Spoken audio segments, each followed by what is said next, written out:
दुर्घटना के अन्वेषण की प्रक्रिया का यह हमारा छठवां जो पार्ट है। इसमें हम बताने वाले हैं नियम 22 से संबंधित मामले। नियम 22 में कहता है कि अत्यधिक तेज मतलब रस और लापरवाही से वाहन चलाने के मामले, यदि DAR डिटेल्स एक्सीडेंटल रिपोर्ट और BNSS की धारा 193B के अधीन रिपोर्ट में यदि अत्यधिक तेज और लापरवाही से वाहन चलाने का मामला सामने आता है तो दावा अधिकरण मोटरयान अधिनियम की धारा 166 के अधीन ऐसे मामले को रजिस्टर्ड करेगी। कहने का तात्पर्य स्पष्ट है कि यदि DAR और BNSS की धारा 193B के तहत जब फाइनल रिपोर्ट जब प्रस्तुत किया जाता है और उसमें अत्यधिक तेज और लापरवाही से वाहन चलाने का मामला सामने आता है तो ऐसे विषय को लेकर दावा अधिकरण 166 मोटर व्हीकल अधिनियम के तहत दावा को रजिस्टर्ड करेगी एज अ क्लेम। सेकेंड हम देखते हैं, और यदि दावेदार लापरवाही का आरोप लगाए बिना नो फॉल्ट की स्थिति पर प्रतिकर का दावा करते हैं तो ऐसे स्थिति में दावा अधिकरण मोटरयान अधिनियम की धारा 164 के अधीन मामले को पंजीबद्ध करेगी। मतलब यदि लापरवाही है तो धारा 166 के तहत पंजीबद्ध करेगी, और यदि नो फॉल्ट की यदि कंडीशन है तो धारा 164 के अधीन मोटर व्हीकल के अधीन दावा रजिस्टर्ड करके उसे क्लेम आगे बढ़ाएगी। हम बात करते हैं नियम 23 के। DAR की प्रति प्राप्ति होने के 10 दिनों के भीतर बीमा कंपनी एक अपने नियमित अधिकारी नियुक्त करेगी। दुर्घटना की पहली सूचना अर्थात FAR की प्रति प्राप्त होने पर बीमा कंपनी 10 दिनों के भीतर उस मामले के लिए एक नामित अधिकारी नियुक्त करेगी। नामित अधिकारी उस मामले के निपटारे के लिए या प्रसंस्करण के लिए और दावेदार की विधि के अनुसार देय प्रतिकर के संबंध में लिखित रूप में एक तर्क संगत निर्णय पारित करने के लिए दायी होगी। कहने का इसमें भी स्पष्ट यह है कि जैसे ही बीमा कंपनी को 10 दिनों के अंदर सूचना मिलती है DAR के साथ, तो वह अपना एक ऑफिसर नियुक्त करके उस दावेदार के संबंध में उसके प्रतिकर के संबंध में एक जांच रिपोर्ट तैयार करेगी और एक नामित व्यक्ति को तैयार करेगी। हम बात करते हैं नियम 24 की। 24 में है बीमा कंपनी का एक नोडल अधिकारी नियुक्त करने और राज्य पुलिस को सूचित करने का कर्तव्य। सभी बीमा कंपनी एक नोडल अधिकारी नियुक्त करेंगी, जिसमें नोडल अधिकारी का नाम, पता, फोन नंबर और ईमेल का पूरा एड्रेस होगा, जो कि राज्य पुलिस को सूचित करेगी। दूसरा है मोटरयान दुर्घटनाओं के अन्वेषण से संबंधित राज्य पुलिस के सभी अन्वेषण अधिकारी नोडल अधिकारी को ईमेल के माध्यम से संबंधित फॉर्म और दस्तावेज भेजेंगे। अर्थात इसमें भी है कि बीमा कंपनी के जो नोडल अधिकारी है उसको राज्य पुलिस के द्वारा उसके ईमेल के माध्यम से उसे संपूर्ण दस्तावेज के माध्यम से सभी सूचनाएं प्रेषित की जाएगी। अब हम बात करते हैं नियम 25 की। तो दावे को सत्यापित करने का बीमा कंपनी का कर्तव्य। जो भी दावा आता है तो उसको सत्यापित करने का कर्तव्य बीमा कंपनी का होगा। बीमा कंपनी किस तरीके से दावे को सत्यापित करेगी? तो पहला है, बीमा कंपनी प्रत्येक दावे की सत्यता या वास्तविकता को पता लगाने के लिए बाध्य होगी।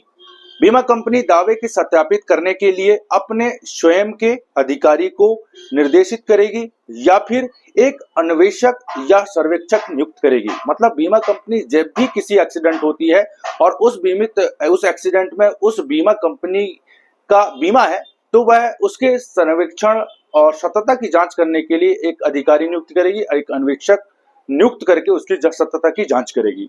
यदि DAR में दिए गए जो विवरण है वह गलत पाए जाते हैं, माना कि जो पुलिस जो अन्वेषण की और DAR तैयार की उसमें बीमा कंपनी यह प्राप्त करती है कि वह गलत है, ऐसी स्थिति में नामित अधिकारी या सर्वेक्षक अन्वेषण की रिपोर्ट की प्रति संबंधित DCP को भेजेगा।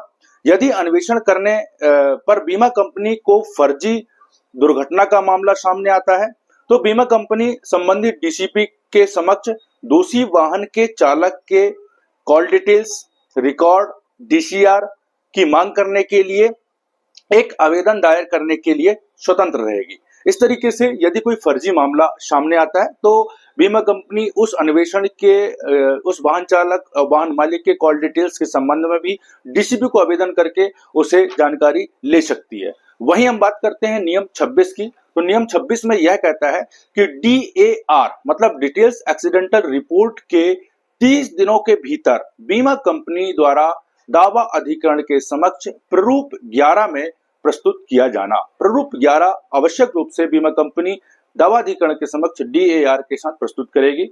यदि प्रतिकर का भुगतान करने का दायित्व विवादित नहीं है, मतलब जो वाहन चालक और वाहन मालिक के द्वारा जो फॉर्म भर के जमा किए हैं और जो दावेदार ने जो प्रतिकर का दावा किया है, वो प्रतिकर को देखने के पश्चात जब इसमें किसी प्रकार से विवाद नहीं होता, तब बीमा कंपनी दुर्घटना की सूचना के 30 दिनों के भीतर विधि के अनुसार दावेदार को मतलब क्लेमेंट को देय प्रतिकर की राशि के बारे में निर्णय लेगी। वहीं बीमा कंपनी के व्यक्ति नामित अधिकारी द्वारा लिया गया निर्णय लिखित रूप में एक तर्क युक्त निर्णय होगा और दावा अधिकरण के समक्ष प्रस्तुत प्रारूप में 11 में प्रस्तुत किया जाएगा। वहीं देखें, यदि बीमा कंपनी प्रतिकर के भुगतान करने के दायित्व को स्वीकार नहीं करती, मना करती है, दावेदार जो क्लेमेंट जो दावा करते हैं कि 5 लाख रुपए हमें चाहिए और बीमा कंपनी कहती है कि नहीं 5 लाख नहीं 4 लाख होगा, तो यदि इस तरीके से विवाद पैदा होता है, तब वह प्रारूप 11 में उस बचाव के आधार को भी खुलासा करेगी और उक्त कार्य के साथ सर्वे या सर्वेक्षक या अन्वेषण जो उन्होंने करवाया है उसकी रिपोर्ट की एक प्रति भी उसके साथ दायर करेगी। अब बात करते हैं दोस्तों नियम 27 की।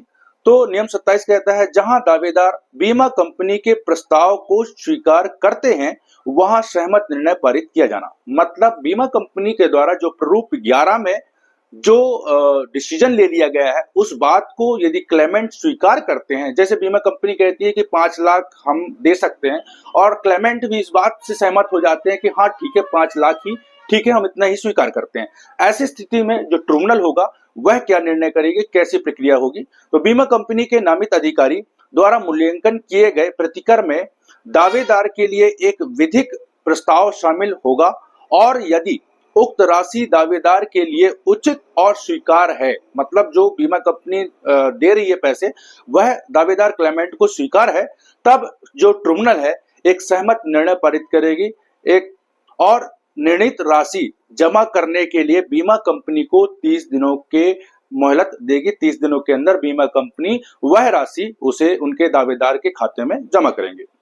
वहीं दावा अधिकरण सहमत निर्णय पारित करने से पहले दावेदार को उचित प्रतिकर मिल रहा है इसका मूल्यांकन भी करेगी और 6 महीने में सहमत निर्णय पारित करेगी। इसमें एक बहुत अच्छा चीज है दोस्तों, जब भी बीमा कंपनी प्रारूप 11 में प्रारूप 11 का फॉर्म भरती है और दावेदार भी स्वीकार हो जाता है कि हाँ उस प्रतिकर से वह सहमत है, तो ऐसी स्थिति में जो ट्रिब्यूनल है एक सहमत निर्णय पारित करेगी और सहमत निर्णय पारित मात्र 6 महीने के अंदर किया जाएगा। उनको 6 महीने के भीतर उनको आवश्यक रूप से ट्रिब्यूनल्स को निर्णय पारित करना होगा। यह इस मोटर यान दुर्घटना की अन्वेषण की जो प्रक्रिया है 2022 में, इसमें यह बात लिखी है और इसका पालन होना चाहिए। बहुत ही शानदार तरीके से है ये, जिससे कि दावेदार को आसानी से कम समय में लाभ मिल सके और उनके परिवारों को भी लाभ मिल सके।